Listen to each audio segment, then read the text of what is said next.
अभी ये सवाल तो पहला ऐसा है कि मैंने हनुमान जी के बारे में कुछ कहा, भगवान के बारे में कुछ कहा, सनातन धर्म के बारे में कुछ कहा? मैंने कुछ भी नहीं कहा।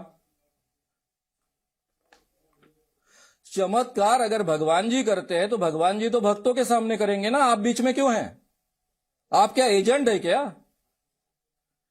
भक्त और भगवान जी को डायरेक्टली मिलने दीजिए ना। देखो, ये दरबार की एक प्रक्रिया है। दरबार में जो प्रेरणा बागेश्वर हनुमान जी की और सन्यासी बाबा की लगती है, उस प्रेरणा के आधार पर हम बोल देते हैं और हमें अपने इष्ट पर इतना भरोसा रहता है कि वो सत्य निकलता है। बस अब इसको बयान नहीं कर सकते भाई। अब कोई कहे कि हवा को दिखाओ, हवा को क्या बयान करें? कोई अंधे व्यक्ति कहे कि सूर्य को दिखाओ, तो सूर्य को दिखा नहीं सकते अंधे व्यक्ति को, उसे तो अनुभव कराया जा सकता है। हमें लगता है कलयुग में सनातन के प्रचार के लिए श्री बागेश्वर बालाजी और सन्यासी बाबा की ये कृपा है कि जो चमत्कार को मानते हैं, जो मानते हैं भगवान नहीं होते, तो उनके लिए यह एक दरबार की प्रक्रिया है जो हनुमान जी की प्रेरणा और कृपा से पूर्ण होती है और लोगों की हनुमान जी के प्रति निष्ठा बलवान होती है। ना तो उसके लिए हम कोई दक्षिणा लेते, ना उसके लिए हम कोई फीस लेते, तो अब अंधविश्वास कैसे? सनातन धर्म के बारे में उनको कितनी जानकारी है मुझे पता नहीं। मैं धर्म के बारे में कोई बात नहीं करता, लेकिन मैं अपने आप को सनातनी हिंदू, सनातनी धर्मों वाला व्यक्ति कहता हूं। भारतीय सनातन परंपरा में अलग अलग विचारधारा की गुंजाइश है। सांख्य थे जो भगवान को नहीं मानते थे लेकिन वेदों को मानते थे, उनको आस्तिक परंपरा का हिस्सा माना जाता है।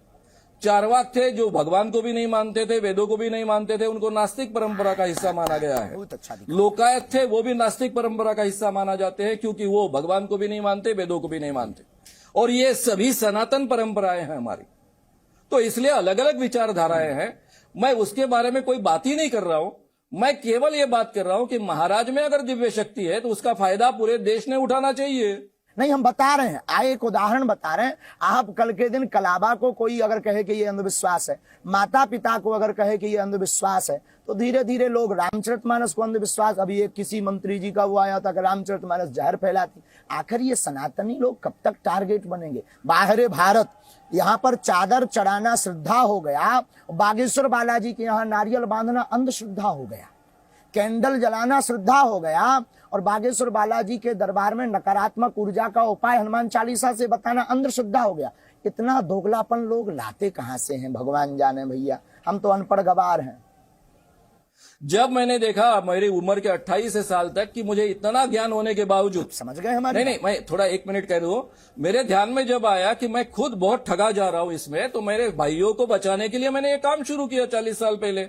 और हमारे संगठन का मोटो है कि हम धर्म के खिलाफ नहीं, भगवान के खिलाफ नहीं, लेकिन धर्म और भगवान के नाम पर जो ठगी होती है उसके खिलाफ हम हैं, और उसी के खिलाफ हम आंदोलन कर रहे इतने सालों से।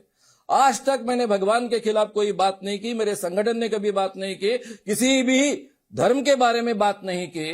तो ये आरोप क्यों कर रहे हैं आप? मैं केवल बाबा को कह रहा हूं, ये भी कह रहा हूं कि भाई आप अगर दिव्य शक्ति फ्रॉड एंड प्रूफ कंडीशंस के अंदर वैज्ञानिक कसौटी के आधार पर सिद्ध करें, आप पर आरोप किया, इसलिए भी मैं माफी मांगूंगा।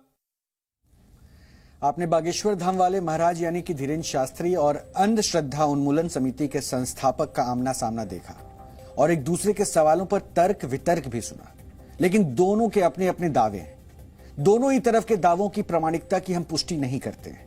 हम ना ये कह रहे हैं कि धीरेन्द्र शास्त्री जो चमत्कार करने का दावा करते हैं वो फर्जी है या धोखाधड़ी है, और ना ही हम इस बात से इनकार कर सकते हैं कि श्याम मानव धीरेन्द्र शास्त्री के जिन चमत्कारों पर सवाल उठा रहे हैं वो बेवजह है, क्योंकि दूध का दूध और पानी का पानी तो तब होगा जब धीरेन्द्र शास्त्री श्याम मानव का चैलेंज स्वीकार करेंगे।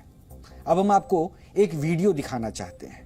इस वीडियो का जिक्र अभी थोड़ी देर पहले आपने सुना होगा श्याम मानव ने किया, जिसके आधार पर वो दावा कर रहे हैं कि एक भक्त से धीरेन्द्र शास्त्री ने उनके पिता का नाम धीरे से पूछा और फिर सबके सामने उनके पिता का नाम तेजी से बोलकर बता दिया, और ऐसे दिखाया जैसे धीरेन्द्र शास्त्री ने बिना पूछे ही उस भक्त के पिता का नाम जान लिया। श्याम मानव के इस दावे के बाद जी न्यूज ने उस वीडियो को खोज कर निकाला और इस वीडियो के आधार पर श्याम मानव के दावे का रियलिटी चेक किया। यह वीडियो आपको देखना चाहिए ताकि पता चले, अगर आपकी आस्था है धर्मेन्द्र शास्त्री पर तो उसके साथ अगर खिलवाड़ किया जा रहा है तो करने वाला कौन है, और अगर किया जा रहा है तो क्यों किया जा रहा है, और अगर ये गलत है तो इसको भी आपको तय करना होगा। इसलिए ये वीडियो देखिए। माइक लो, माइक उठो। कहां से? नागपुर से। यहाँ बैठो। नागपुर के? नागपुर में कहाँ रहते? शांति नगर। शांति नगर। ऐसा करो मुंह ताकि तुम्हारा कैमरा में आ जाए, आदमी भी देखने का को आओ तुम। आओ आओ। आपने यहां किसी को नाम बताया था? नहीं तो हमें कैसे पता लग गया? किसी ने पूछा तुमसे नाम? किसी को तुमने परिचय दिया क्या? नहीं। किसी कार्यकर्ता को तो नहीं दिया? नहीं दिया। फिर कैसे पता लग गया? गुरु जी की कृपा। और पहली नंबर तुम्हारी का अर्जी लगी। लफड़ा है कुछ, तुम कबाड़ी आदमी हो। हाँ।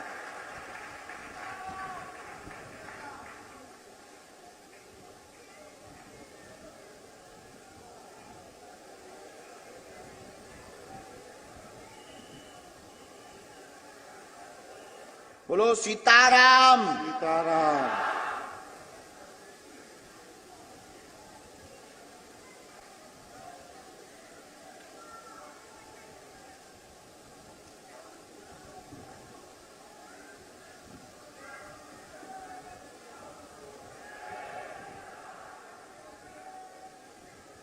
हमने लिख लिया, पूछो क्या बात?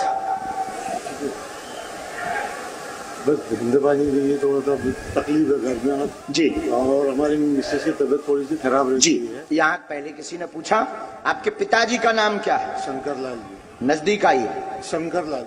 परेशान, पढ़ते जाना, जाना समझ में आ, टोक देना। परेशान, आर्थिक तंगी, काम धंधा की मूलता समस्या बनी रुकावट है, पत्नी बीमार है, आप दरबार में देखने आए थे कि सत्य क्या है, हकीकत क्या है। उसका प्रमाण यह है कि आपका नाम शायद बुलाया, पिता शंकर लाल आपके हैं। सही है। सही है। माइक से बोलो, यही बोल रहा पर हाँ, ये पर्चा अब यही बोलो सॉरी। सॉरी। नहीं तो हमें तुम्हारे और कांड खोल ले तुम्हारे। Sorry sorry. नक्कटा रुकावट है 2.5 साल से जो हमारे पास प्रेरणा आ रही। ये वही वीडियो है जिसको आधार बनाकर श्याम मानव धर्मेंद्र शास्त्री पर सवाल उठा रहे हैं और इसलिए कह रहे हैं कि आप आइए, हम चेक करना चाहते हैं। आपने ये वीडियो देख लिया, अब हम इस वीडियो को श्याम मानव के दावे से मैच करते हैं। श्याम मानव ने कहा कि धीरेन्द्र शास्त्री ने पहले ही भक्त के पिता का नाम धीरे से पूछ लिया। यह सही है, लेकिन धीरेन्द्र शास्त्री ने नाम पूछने से पहले ही पर्चे पर भक्त के पिता के नाम समेत बाकी डिटेल्स लिख ली थी। यह भी सच है, यह वीडियो में दिखता है। वीडियो में यह भी दिख रहा है कि पिता का नाम पूछने के बाद धीरेन्द्र शास्त्री ने पर्चे में कुछ नहीं लिखा है, लेकिन श्याम मानव बार बार यह दावा कर रहे थे कि उन्होंने पिता का नाम धीरे से पूछा और उसके बाद उन्होंने पर्चे पर बहुत सारी चीजें लिखी है। लेकिन यहां पर ऐसा कुछ नजर नहीं आ रहा है। सीधा उस पर्चे को भक्त की तरफ मोड़कर उसे पढ़ने के लिए कहा था। धीरेन्द्र शास्त्री ने पूछा, धीरेन्द्र शास्त्री ने भक्त के पिता का नाम पूछने से पहले ही पर्चे पर लिख दिया था और उस पर्चे की तस्वीर आप ये देख रहे हैं। ये वो पर्चा है जिस पर उन्होंने लिखा था, ये टीवी स्क्रीन पर है। और यह कहा गया, श्याम मानव बार बार ये कह रहे हैं कि उन्होंने भक्त से पहले उनके पिता का नाम धीरे से पूछा और उसके बाद फिर उन्होंने लिखा, लेकिन इस वीडियो में ऐसा कुछ नजर नहीं आया। धीरेन्द्र शास्त्री ने ऐसा कैसे किया? अब सवाल यह है, धीरेन्द्र शास्त्री ने ऐसा कैसे किया? भक्त के पिता का नाम उनको पहले से कैसे पता हो गया? क्या यह वाकई चमत्कार है या कोई ट्रिक है? इसको लेकर सबकी अपनी अपनी राय हो सकती है। हम किसी के आस्था पे सवाल नहीं उठा रहे, लेकिन श्याम मानव को हमने यह वीडियो दिखाया क्योंकि यह सवाल पूछना जरूरी था। क्योंकि कई लोगों को ऐसा लग रहा है कि हम सनातन पे प्रहार करें। बिल्कुल भी नहीं, हम सनातन के साथ हैं, हम सच के साथ हैं और हमारी कोशिश भी यही है कि अगर आस्था और अंधविश्वास की इस महीन लकीर को कोई मिटाना चाह रहा है तो वो सच्चाई सामने आए। इसलिए आज हमने दोनों पक्ष आपके सामने रखे।